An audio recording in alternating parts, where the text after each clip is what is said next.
Good evening, everyone. Welcome to Defenders Live. I'm your host, Laura Thorson. ConcealedCarry.com founder and president Jacob Paulsen has spent nearly 2 decades helping everyday Americans become more confident, capable, and responsible armed citizens. What started as a background in digital marketing and private security eventually turned into one of the largest firearm instructor networks in the country, with ConcealedCarry.com now providing in-person and online training across more than 25 states. Jacob is a certified firearms instructor, armorer, author, and co-host of the Concealed Carry podcast, where he's spent years breaking down everything from concealed carry and self-defense law to mindset, training, and responsible gun ownership. He's also built and helped lead multiple companies in the self-defense and preparedness space, all centered around the idea that ordinary people should have the tools and the training to protect themselves and the people they love. Before we get started, make sure you're subscribed, whether you're watching on Rumble or YouTube or listening on Spotify, Apple Podcasts, or anywhere else you find this show. If you don't want to miss another episode, head to defenders-live.com and become a free subscriber. That way, every new episode gets delivered straight to your inbox. And if you're looking for top-tier firearms and self-defense training, go to defenders-usa.com and check the calendar to see what's coming to your area this year. Hello, sir. Thanks for having me on again. I'm yeah, privileged. it's been a while. Yeah, a bit. So I was thinking about the show tonight, and I realized I don't think I've ever asked you much about your backstory. We've been friends for a while and connected here and there as the years have gone by, but I just realized how little I actually know about you, Jacob. Are you willing to share some of your backstory? Because it says in the bio, digital marketing. Yeah, fire away. I mean, I think I have a boring backstory. Why? I don't have a cool story. A lot of people in our industry, they have cool stories, right? I was a cop for SWAT cop. I kicked in doors, or if I was a former whatever Ranger, SEAL, Delta guy or something. But nah, I'm boring, man. I'm boring too. Yeah. So we could be boring together. Okay. So digital marketing, personal security and digital marketing. I think that's fascinating. I like marketing. What were you doing? How did this all come about? I don't think I know the story.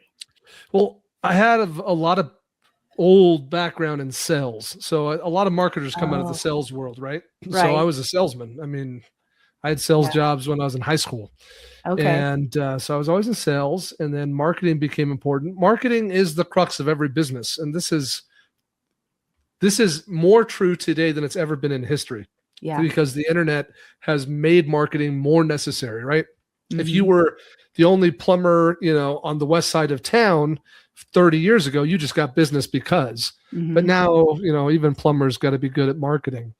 And so early on in my adult life, I really started my adult life in, call it 2005, because I spent a couple of years down in Brazil after high school. So in 2005, I started my adult life, and I immediately started a firearm training. Well, okay, if we're going to tell the real story, I started a security business.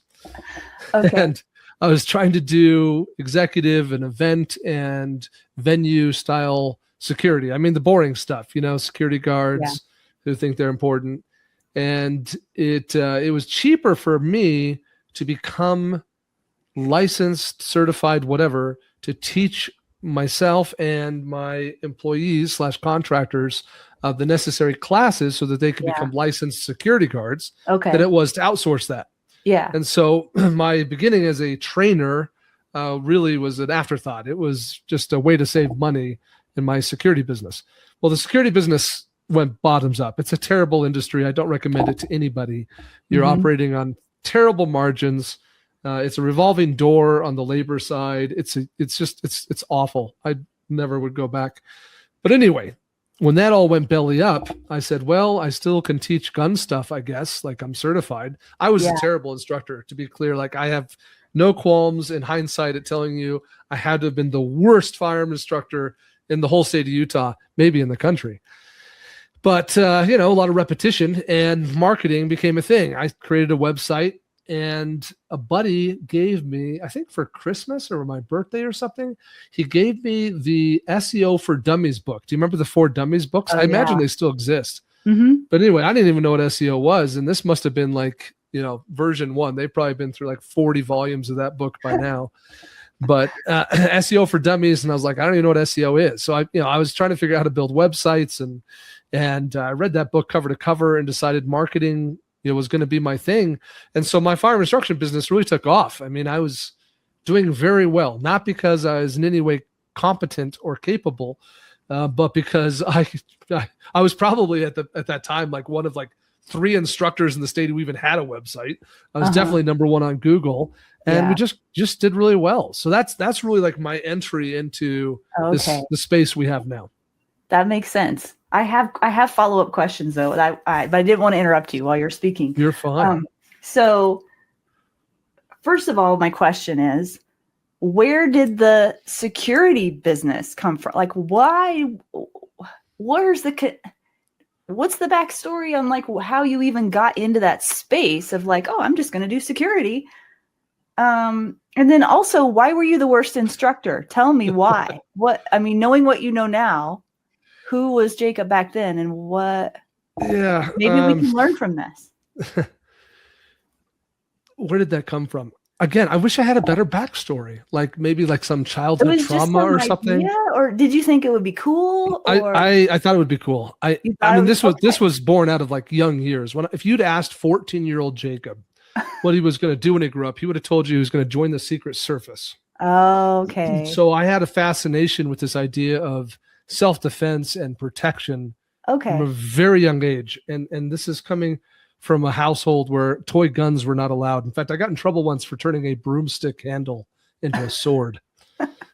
So it just was, I don't know. I watched too many James Bond movies. Like, I got nothing. I really do not know like how that was seeded, but it was early. Like, it was young Jacob life that was my belief. And when I came home from Brazil and started my adult life, I created a company called, the full name was Justice Education Security, but we just called it JES.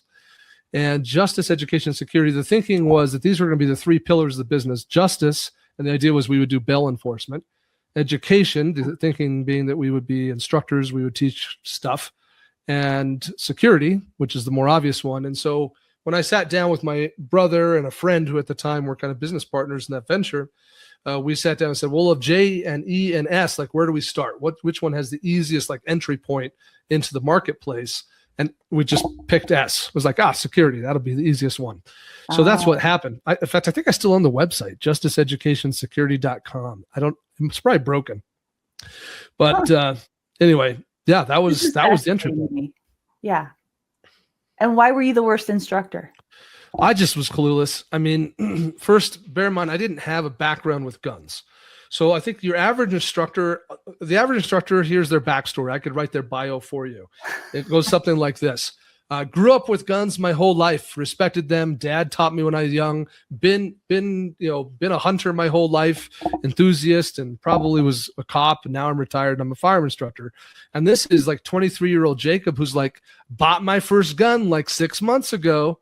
And I was putting business and marketing ahead of the actual competency part of this. It was like, I didn't go into it thinking like I know stuff and I should share it. I went into it thinking I could make money, so why not? That's interesting. So are there like, I don't know, this popped in my head. I don't know if there's any validity to it, but I'm thinking of like the pillars of a good business. You said you didn't really have the competency, but you had the idea and you were good at marketing. So like, if you're good at marketing, you get the word out, people start coming in, but you end up not being very competent. I mean, what are the things that we need to shore up as businesses to make sure that we continue running and are providing an actual service to people that's valuable and can grow? Yeah. And why do people not, I guess, is that there's a couple, there's some key takeaways or lessons here that I think you're trying to extract and solve. This is how I see it. The first one is you need to understand that the best product does not win. We'd like to believe the best product will win, but it doesn't. Yeah, we see that in holsters all the time. Yeah, best products do not win. I mean, sometimes the best product wins, but there's no guarantee that because your product is the best product that you're going to win. Yeah. I've never met a firearm instructor who didn't think they were phenomenal ever. And I've met I talked to 3 firearm instructors today that I'd never met before today. So every firearm instructor thinks they're really good. And so there's your first problem, is that it's just an environment that's like bred of hubris. And you need to understand out of the gate that it doesn't matter if you're good. It does not mean you're going to win this business game. Like the best marketer wins. Now, at least in the short term, let's accept it. In the long term, sometimes if your product's a turd, then you can lose. Yeah. But here's the second lesson that I think is important to note about our poor industry. And I don't think it's true of most industries. And I'm not one of those guys who thinks that our industry is particularly special. Mostly it's not. But here's one thing that's unique about the firearm training industry. You can be pretty dang incompetent and fool the customer. Yeah. The average consumer just has no idea if their concealed carry instructor is terrible, okay, pretty good, or amazing. Like they really don't know. That's why it's so sad. It's tough, right? Because every instructor is like, well, I got 5,000 5-star reviews. And it's like, that means squat. You're talking about reviews from people who you're the only experience they've ever had. You're the only instructor they've ever seen. So at very least, I guess you didn't make them feel uncomfortable and awkward. You didn't say things that were like totally bangers off the wall, but that doesn't mean you're good. And that's the differentiator. I joke about kind of being the worst instructor. I think that I've always had a knack for public speaking, right? I come from sales. In Brazil, I was a missionary. I was knocking doors and trying to sell Jesus. So I've always had a knack for that kind of thing. And so that helps.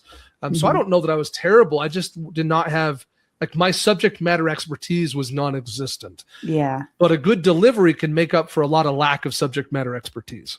Yeah. That's true.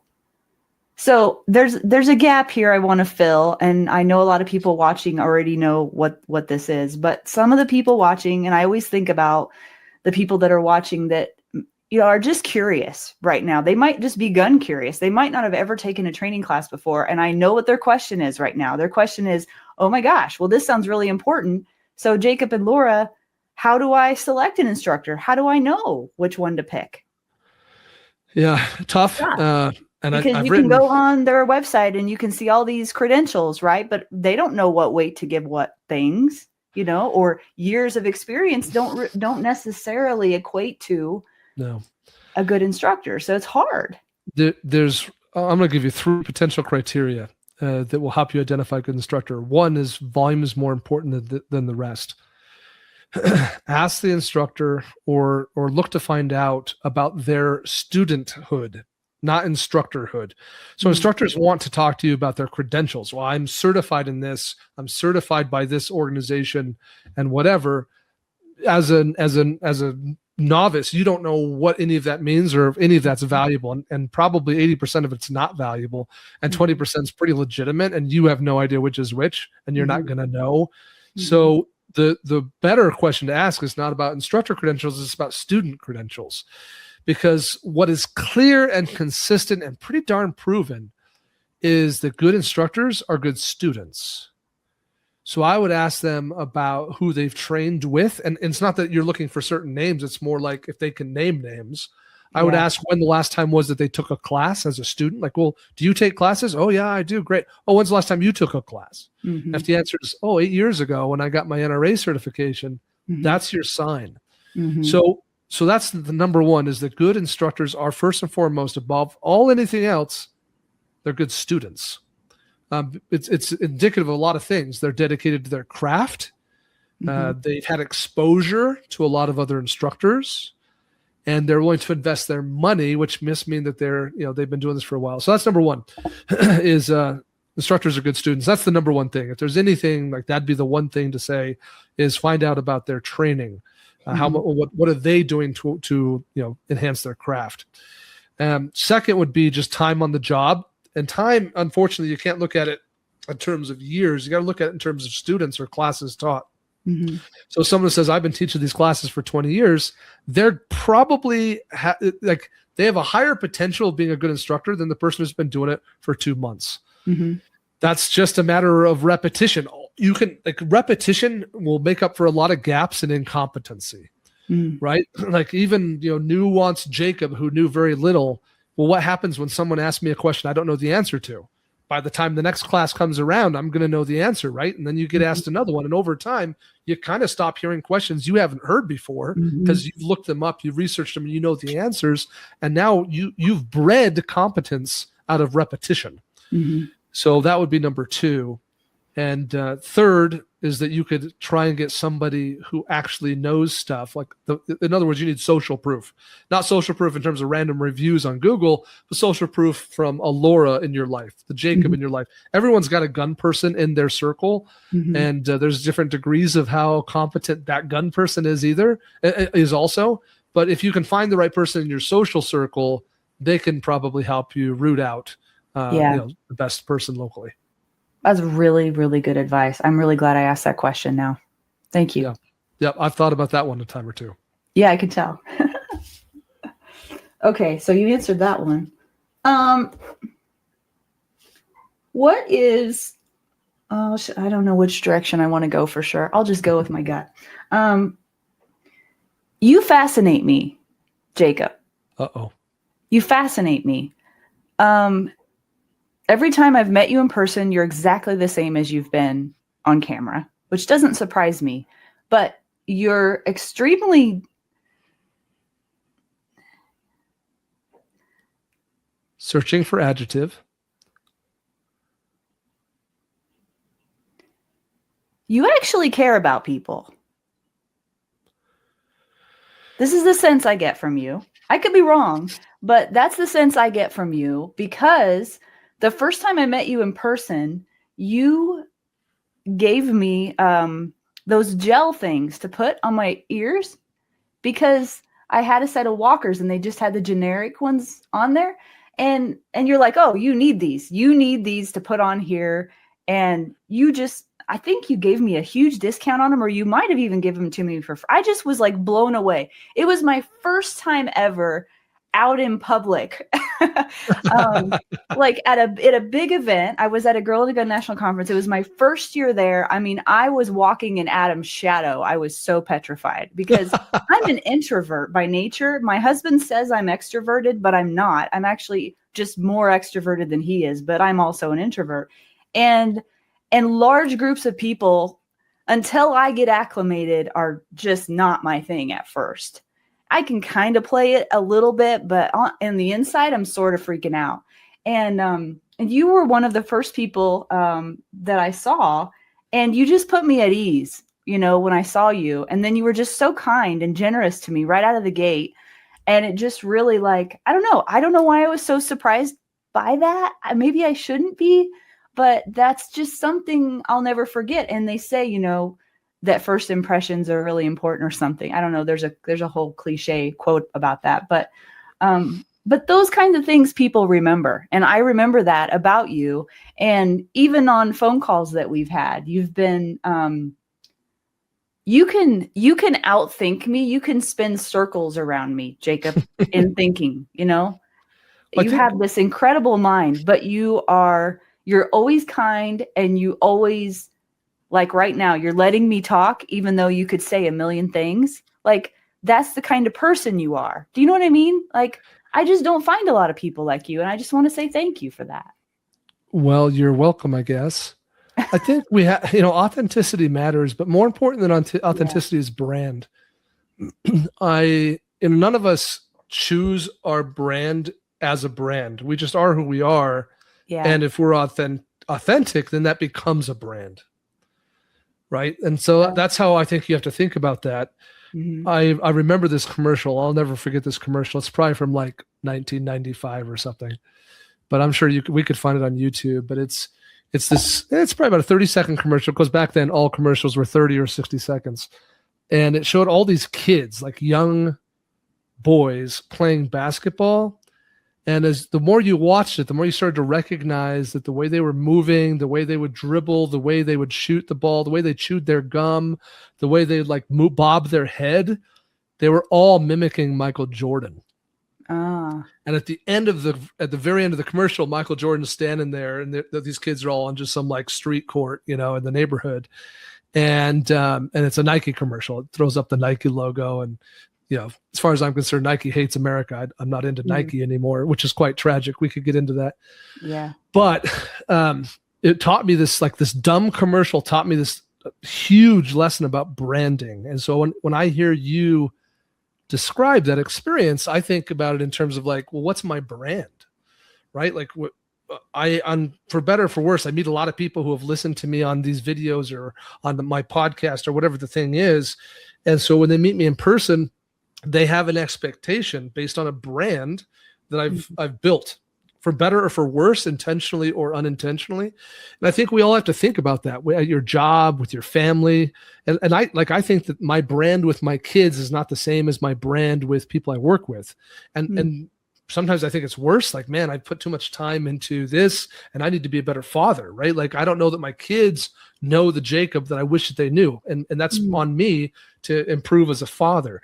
But I think all of us got to think of it that way. Like, what's the brand I've developed with my spouse, with, in my case, with my wife? What's the brand I've developed with my employees who look at me as the boss? What is the brand I've built at church with the people who I worship with, right? Like, we're constantly building a brand, and that brand is always going to be an authentic reflection of who you really are based on your choices, right? It's Christian Bale Batman style, right? It's not who we are inside that defines us. It's our actions, or whatever the cool quote is. So yeah, like I think this is about brand, and we gotta decide, like, am I proud of my brand, or do I want to change my brand? I guess I feel like I've developed a brand, but I've not really thought of it that way, because I am working so hard. This sounds so weird to say out loud, but it's true. I have worked so hard to reveal and recognize who I really am and show that to people, which is hard to do. It's so much easier to wear a facade all the time, even though it's a lot more work. It's like, I guess what I'm trying to say is that my brand has been a process of me learning who I really am and expressing that to my audience on this show. And if you watch the first episode versus this one, you'll see it's the same Laura, but a different version, like, 2.0 or whatever. That's because all our brands are always shifting, right? Yeah. I think, like right now, for example, one of my brands is Mountain Man Medical. Getting back to the more traditional use of that word. Mm-hmm. And Mountain Man Medical, since our inception in 2020, we've basically been back ordered. You order something from us, excuse me, it might take you, a week to get it. At our worst, we had situations, we had orders that weren't shipping for like 90 days, maybe even more than that. And I'm embarrassed to admit that out loud, but that's just true. But for the last, call it 3 to 5 months, we've been in stock. And if you went and bought a med kit on Mountain Man Medical right now, it would ship today. Well, maybe not today; it's too late. But it would ship tomorrow morning. It would get packed up today, and it would get handed to the mailman tomorrow morning. And so that's our brand shifts, right? Whereas people who experienced my brand 3 years ago might be like, "Oh, that's the company that took 3 months to get me my ankle kit." And today, someone who doesn't know anything about my brand might go order and be like, man, those guys, they sell the best stuff, and it showed up in like 3 days, and it's awesome. I freaking love it. Mm-hmm. And so sometimes our brand, like always, all of our brands are constantly evolving because we change as who we are. Mm-hmm. And sometimes people know you for a single point in time in which they interacted with you, and other people have been riding along all the time, right? So my wife has seen me at my lowest, and she's seen me at my highest, and she's seen me everywhere in the between, which is where I'm usually residing, somewhere in that scale, right? And so she knows the brand really well, and some of our customers know Mountain Man Medical really well, and they've seen the evolution. Our podcast, Concealed Carry Podcast, we've done over 800 episodes of that show. It's been going on for over 10 years. Wow. We've had over 9 million downloads. So people who just jump in at the beginning and have been with us the whole time, like, they know me as better than some people who actually like have met me. Like I'll run into podcast people who are like, hey, yeah, I drive a Tacoma too. And I'm like, crap, I I forgot I said that I know. drove a Tacoma. I've had that happen too, Right? and it's kind of weird at first. It's kind of almost creepy. Sometimes it's a little creepy, but you get over it too. Yeah. But anyway, I think that's brand. I think that, yes, like it's a moving target. I'm choosing to use that vernacular because it's something I think people can identify with. You might call it something else. But yes, like I have a brand. It's constantly changing, and I'm constantly trying to improve it wherever it is. Right. And that's life. That's what I was going to say. Hopefully you're trying to change it for the better. But I think to your point, and this is what you made me think of when you made your comment, authenticity is the key. The problem is if we try and put on a facade, we're in a society today. Authenticity has always been important. We've always cared about it, but we're now in a world where people can't fake it anymore, right? Like you can't run commercials on TV about your company and think that it will hide the negative aspects of your brand. It won't work. People are going to find out. They're going to talk about it on social. There's going to be YouTube videos, right? And if no one's ever watched the video United Breaks Guitars, you ought to go Google that one. Like you could ruin a company with a YouTube video. So you can't. It's not about who can shout the loudest. Like even look at our. Do you know who the last sitting U.S. president was who admitted they made a mistake? It was Reagan. Reagan, yeah. So like we crave authenticity because our life is surrounded by a lack of it. People who are not willing to be vulnerable, not willing to be authentic, feel that they have to put on a fake facade and a mask for whatever reason they think that it's necessary. So I think that we are easily attracted to normal people like Jacob, perhaps, who are just trying to be real.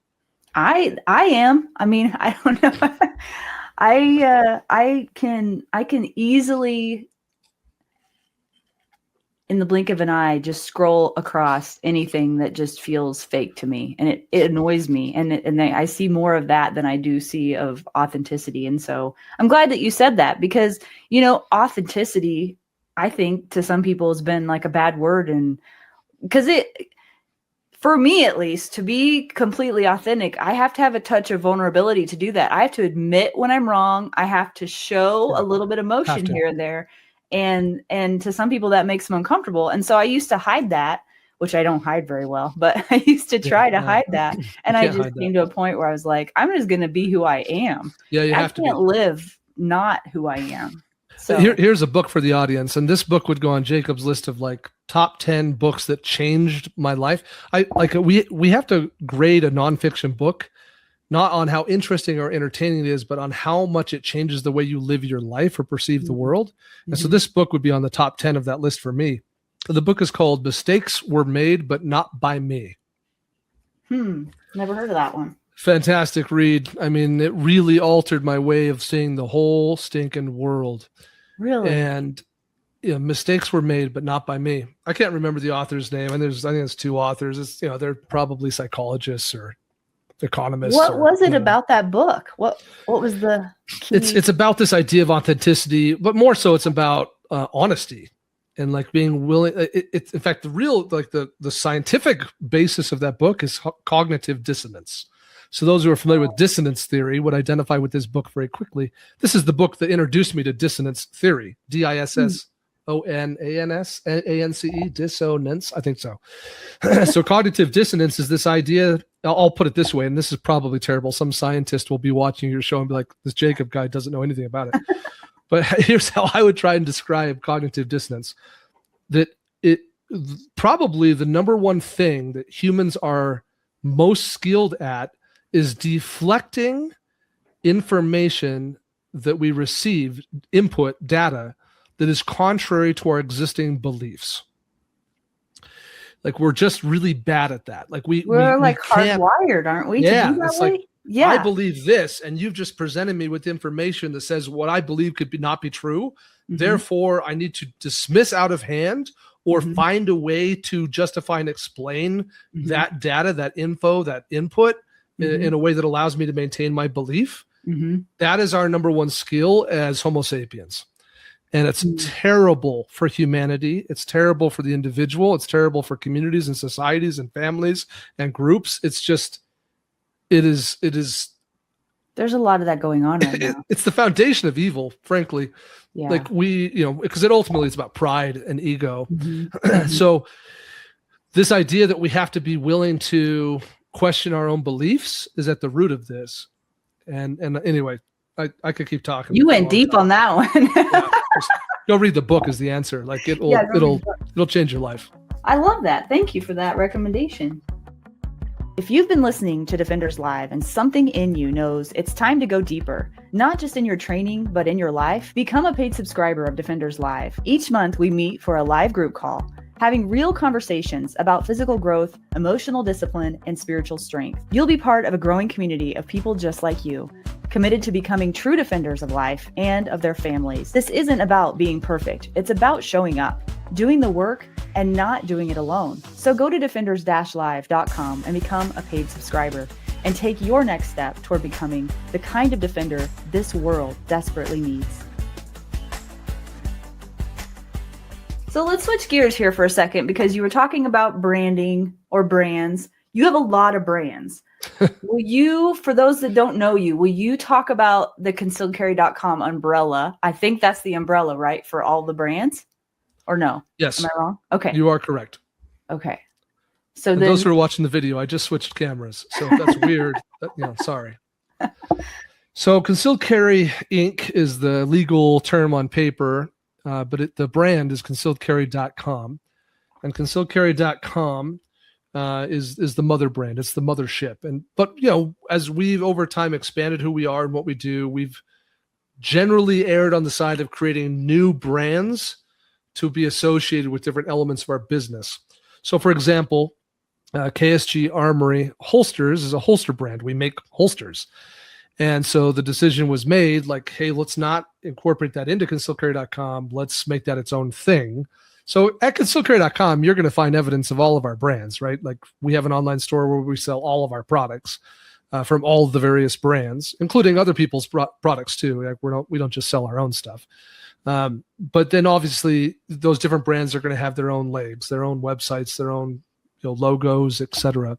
We're pretty transparent about it. We're not trying to hide the fact that it's all one big company. But on the same token, it's just a marketing strategy to segment those things into their own brands. So yeah, we have a lot of them. I don't know if you wanted me to kind of go into it or just kind of talk high level idea. Well, yeah, because I think it would be good for people to hear the names of all of them so they know you're affiliated with them. So concealedcarry.com is kind of the informational training hub. I mean, it's also e-commerce, but that's where you're going to get all of our articles and our blog posts and our video training and all the training. That's where you're going to find our courses and events, things like that. So then I mentioned KSG Armory Holsters, pretty straightforward. We're a Kydex folder, so we're making plastic holsters.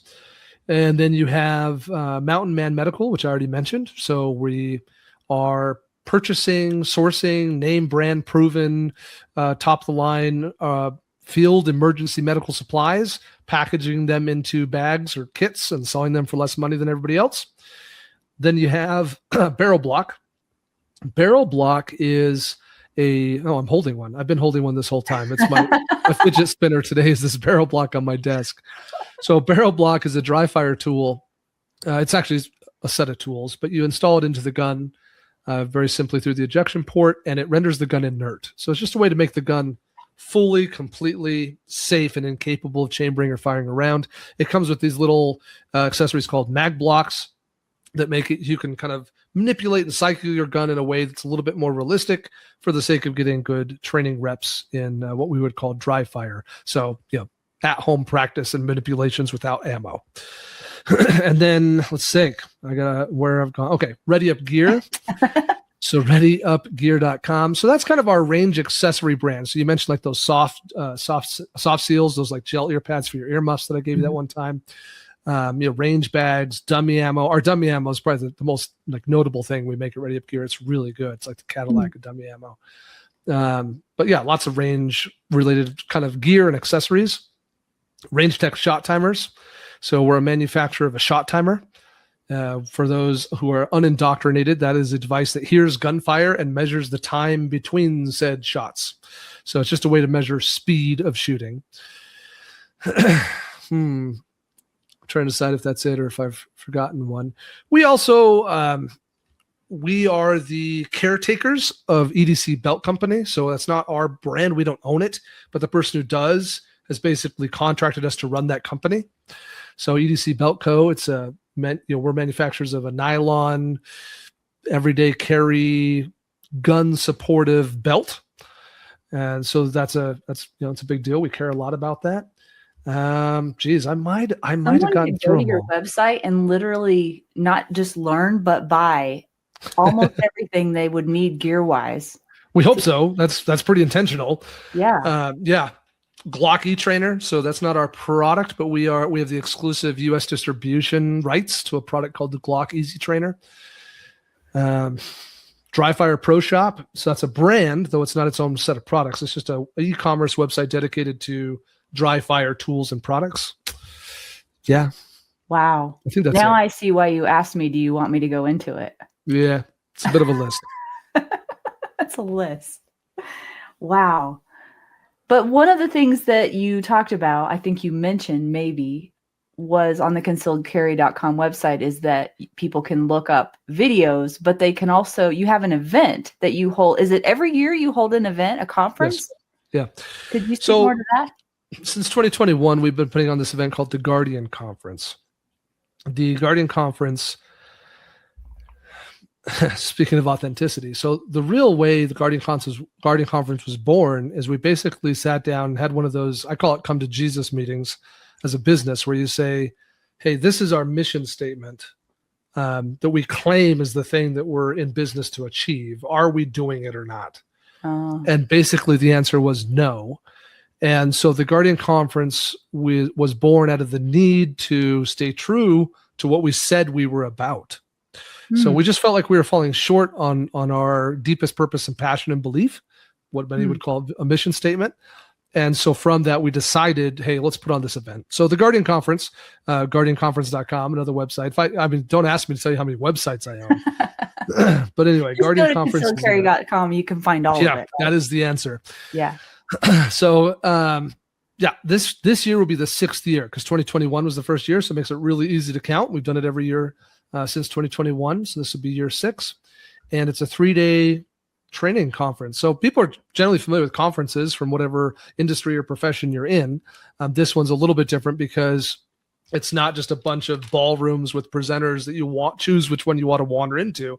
This one's, guns going off. And so it's a little bit more complex to kind of build a schedule and you figure out what classes you want to be in and that are appropriate for skill level. But then you show up for 3 days in Oklahoma City or near Oklahoma City. Ooh, 3 days. And you go through classes. There's a couple of elements of this that are really critical to the brand of the Guardian Conference. And one of those that I'll just mention right now is the quality of instruction. So Jacob, now that I've told everyone I'm a terrible instructor, though that was a long time ago. That was back. But I don't teach at the Guardian Conference because the intent of that event is to expose people to the highest quality instruction available.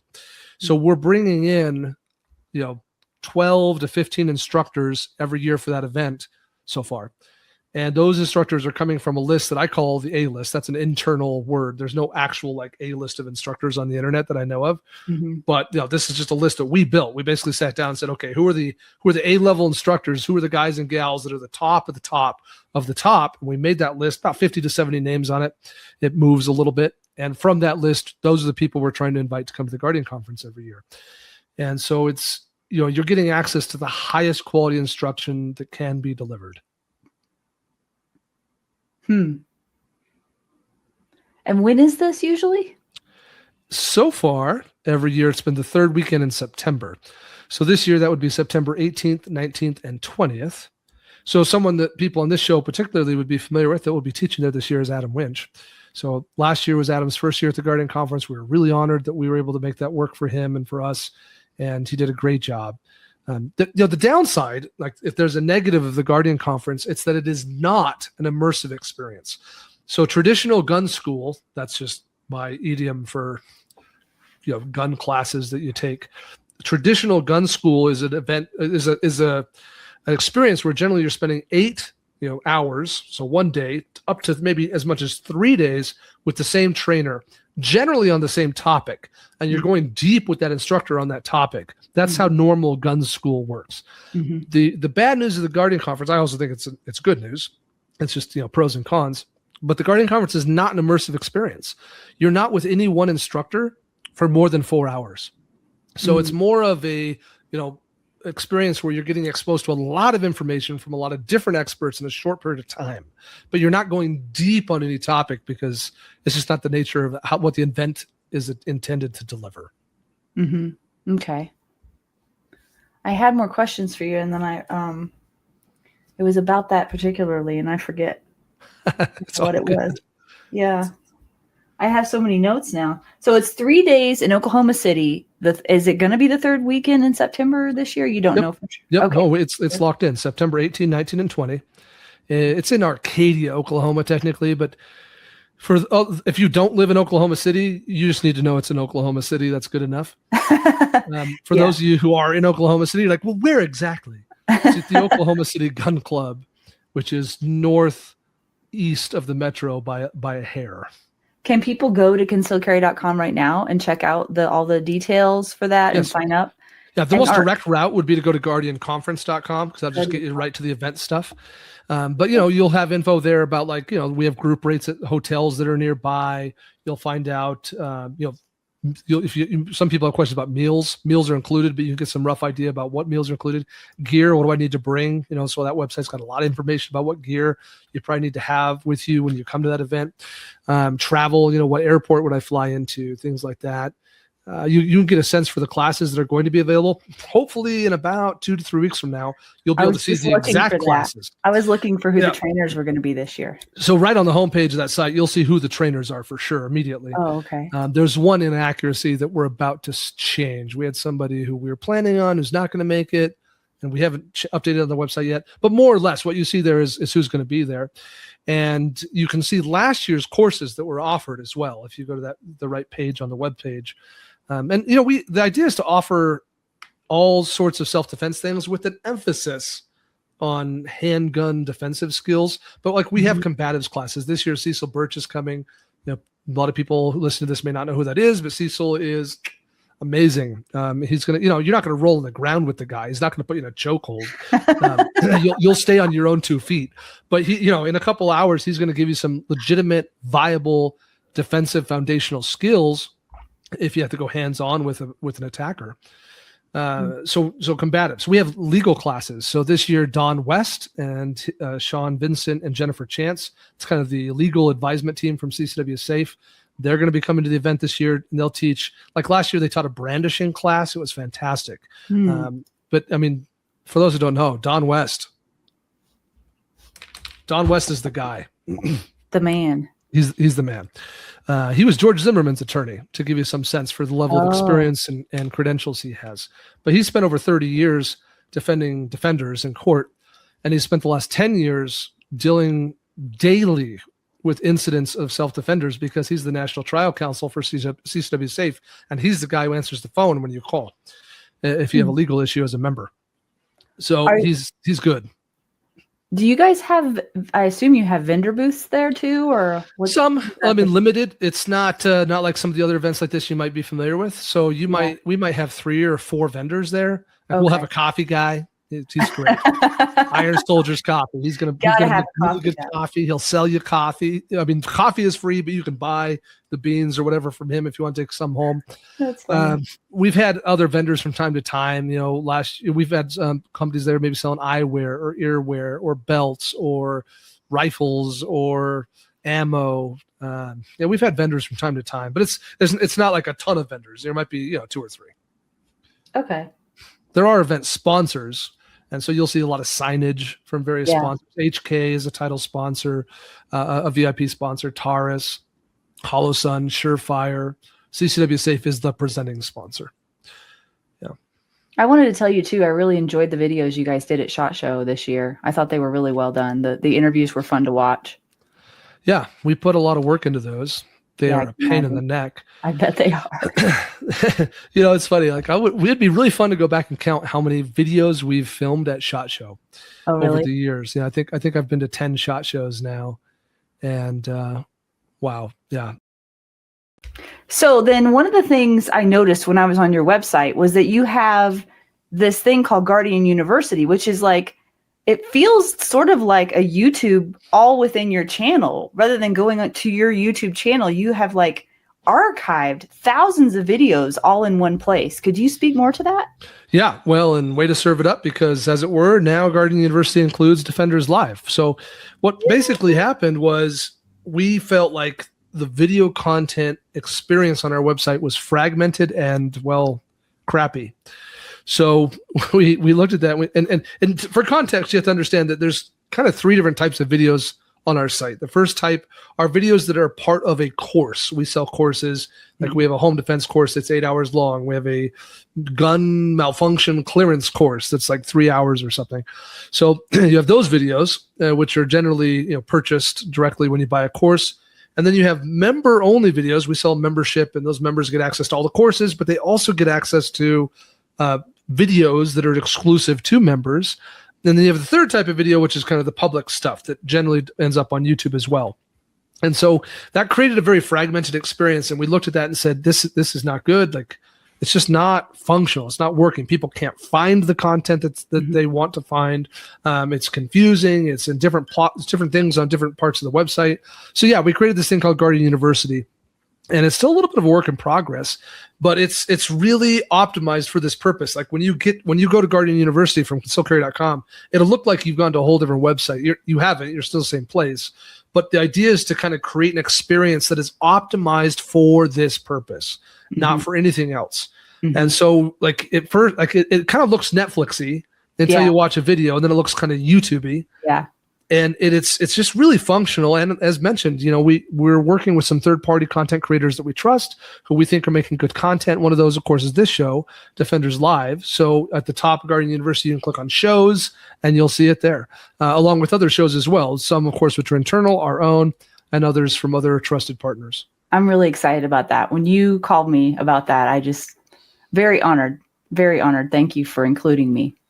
Yeah, we think that this is content that is authentic, that's valuable. It also is complementary, but still unique in its value proposition, right? It doesn't really overlap strongly with anything else that we have in Guardian University, but it still correlates. It's still part of the same thematic, and so that's what we love about it. That's exciting. And I also like how you structured it so it just is so easy. The experience is so easy to find what you're looking for. That was one of the first things that I noticed, because there's nothing more frustrating than going to a site like that and then just being like, so much information, where do I even begin? And you've got it just laid out so well. So anyway, I'm excited. I'm excited to be a part of that, and excited to be promoting that as well. Yeah. And the easiest, people just go to concealcarry.com, and then you can click on Learn, and then click on Guardian University, or you can just go to concealcarry.com/videos, and that'll kind of take you right into that interface. Okay. Well, I'll finish the interview unless you have something else you want to make sure we talk about. No. Okay. We're good. Well, I'm going to put you on the spot, because you said one of the best ways to know if an instructor is good is to ask them, what are they learning, or what classes have they recently done that they need to be good students? Well, you're one of the best marketers I know. So I want to ask you, is there something that you've learned or read or gone to, or something recently that's kind of like something new that you've learned about the industry that you're excited about? Yeah, good question. So my background in marketing is far deeper than I explained in my little short history. I spent 5-6 years running digital marketing for a cluster of TV and radio stations across 6 U.S. states. No kidding. I've just been doing a lot of marketing for a very long time. SEO is my number one recommended skill on LinkedIn. So I just want to add some context for anyone listening that, like, this is something that I take very seriously as a part of my business. So as far as things that have happened recently, the new thing in marketing is AI. Obviously, because AI is the new thing in dang near every profession and every industry, right? And it's not the way you think of it. So a lot of people are like, there's a lot of negative association with AI, except for the people who use it. People who use it freaking love it. But everybody else has a negative association with AI because it's, replacing jobs, or it's not authentic. It's producing too much fake crap or content. And those are all legitimate and valid concerns. Yeah. But But AI is doing things, especially for probably most of the audience of this show. And I know I'm dodging your question for a minute. I am going to answer it. But AI is doing a lot of things for people, the average business owner that's not a marketer, because marketing just got easier for you. Yeah, it did. Big time, right? I mean, crazy levels of easier. Like you just, all of you just got access on your AI system. Right. Like you can pay $20 a month and get somebody who's probably 80% as good as the person you would have hired for $100,000 a year. And you just ask them questions and they'll tell you what to do. I think I'm supposed to be doing email marketing. What does that look like? Oh, here's your answer. Well, help me with how do I do that? Like this, click here, do like write the email. It just, oh my gosh. Yeah. Like so for someone who's a marketer, it's like, cool, I have an assistant now who I can bounce things off of, who will help me save some time. But I see where it's wrong or it's short-sighted because I'm a professional in that space, right? This is something I do. But for the average business owners who previously was like, I'm screwed, I can't afford to hire a marketer or an agency or a team or whatever the thing is, like problem solved, bro. $20 a month, you're good to go. Yep. Now, to actually answer your question then, figuring out how to understand AI is the current game of marketing. There have been a couple of events to that end that I don't love or I don't think are highly credible yet. The company I pay the most attention to is I hesitate to say it out loud because they're about 60% awesome and about 40% criminals. And I hope if they're listening to this, know that I say that with all the love in my heart. But the company is Digital Marketer. So digitalmarketer.com. And they put on an event. Well, they actually don't even put it on anymore, but they host an event called Traffic and Conversion Summit. So if there's someone out there who's looking for like, hey, I want to become a better digital marketer and I want to go to an event or take a class to that end, check out Digital Marketer. You can get on their email list, which is free. You can follow their blog, which is free. The warning, shocker, all their emails and blog posts are designed to get you to give them money. They do what they preach. Yeah. They also, they really do. And that's really one of the clever things about that company. In fact, Digital Marketer as a company owns other brands. For a while, they owned a gun blog, in fact. I think they've liquidated it and sold it, but guncarry.com was owned by Digital Marketer for a long time. So they also sell courses. So you can go to their site and you can say, I want to get all up to speed on Google Analytics. I've heard that's important, or email marketing, or how to run Facebook ads. And they have a course you can take and it will, even print you off a little certificate at the end. You are a certified digital marketer, email marketer person now. And I don't think anyone in the world gives a crap about those certificates other than, someone who knows as little as you do about it and might be impressed. But it is a decent education and certainly a good starting point. But the correct answer is AI. So I've given you a couple resources. One, I just told you, just go give Chat or Claude, or both, $20 a month, and you now have an AI marketing assistant. Two, if you want to go to an event, the Traffic and Conversion Summit, which historically was in Florida or San Diego for most years. And then third, if you just I want to get really spun up on XYZ particular topic, go to digitalmarketer.com and enroll in a course associated with that marketing skill. I've never heard of them before, so I'm going to have to look that up. Something new. Though I will transparently admit I've not taken any of those courses. That's just not something I've felt valuable that would be a good enough use of my time and money. But I do know people who have taken those courses, and my sense from those reviews is that for someone who is starting from zero, it's a good entry point. Yeah, I would start with AI first, though. I mean, oh man, you can train AI on your business, and on anything, and it's pretty crazy. It's wild. And it's just going to get more wild. It's like the wild, wild west right now. it is. I'm terrified of AI. I really am. Terminator, Skynet style Terminator, terrified. Yep. But there's no question it saves me a crap ton of time and energy. Yeah, and I think if you're not riding the horse, you're going to get left behind. There's just no doubt about it. No doubt about it. I have kids who are getting ready to enter their like real adult lives. My son will graduate from high school this year. So what I've tried to tell them, and they just think probably that I'm some old guy who doesn't understand technology. But what I try and tell them is it's not a question. Like, do not ask yourself what professions will be replaced by AI. It is the wrong question. The correct question is, how good will I be at leveraging AI in my profession? Because that's the job skill. One of the job skills my employer is going to really care about. A decade from now, we'll want to see AI credentials. Like, okay, I get that I'm hiring you for insert position here, but what's your experience at using AI to do that thing? That will be the question. Wow. So AI is the job skill for any, I mean, not every job. I don't, I suppose plumbers don't need AI.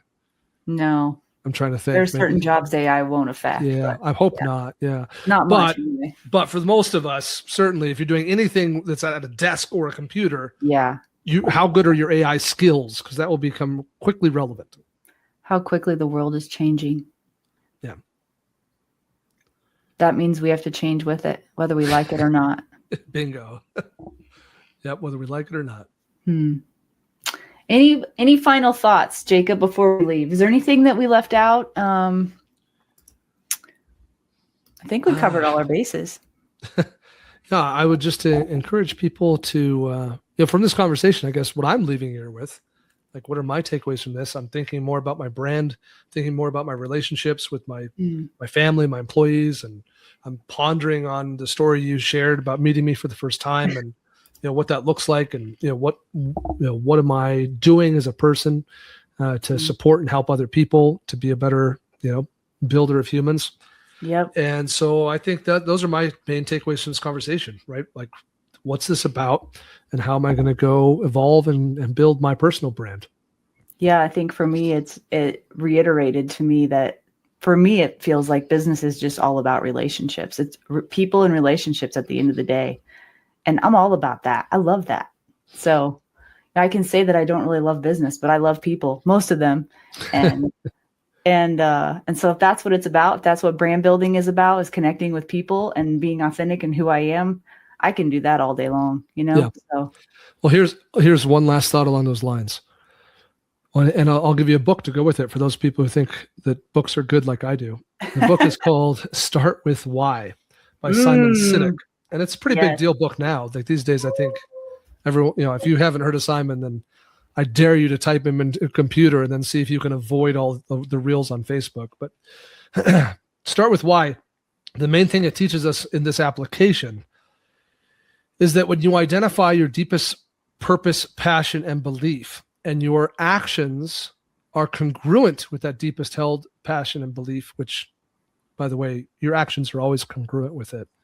So if you think they're not congruent, then your belief is not what you think it is. Mm-hmm. So your actions will be congruent with your deepest held passion, belief, and purpose. And people are attracted to people, companies, organizations, and here's the key word, brands, with whom they share the same deepest purpose, passion, and belief. So you got to think of it that way, right? If I'm exuding my deepest held belief, passion, and purpose, then I'm going to attract people who share that with me. People who also, in some way, their deepest held belief, purpose, and passion overlaps with mine. And we will slowly build a tribe around that brand. Yeah, and one of the best lines he has is in his one of his TED Talks, which is exactly what you're talking about. And he says, people don't buy what we do, they buy why we do it. And I remember the first time I watched that video, I had some cognitive dissonance. And I was really like, what? It like did not sink in. And I watched it multiple times after that. And then years later, I think even just last year, it hit my radar again. And I think on one of these interviews, I recommended it to somebody, that TED Talk that he gave, because it was so powerful. And so I went back and watched it again, and it just hit so different. I mean, I just absorbed all of it and went, that's so true. I totally get it now. But it took a while. It took a while to understand it. Well, line upon line, precept upon precept, right? So every time you reconsume something, you learn it at a different level. Yeah. When the student is ready. I like that. Yeah, Yeah. that's right. Yeah. Yeah. If we're not rereading the best books that have influenced our life, then we're leaving a lot of growth on the table. Mm-hmm. Very good interview, Jacob. I really enjoyed my time with you today. I really appreciate it. Oh, thanks for having me on. This was great.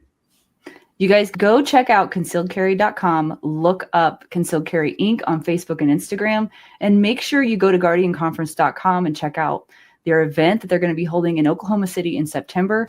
It is a fantastic event with fantastic people, and I hope I get to see you again soon, Jacob. Thank you.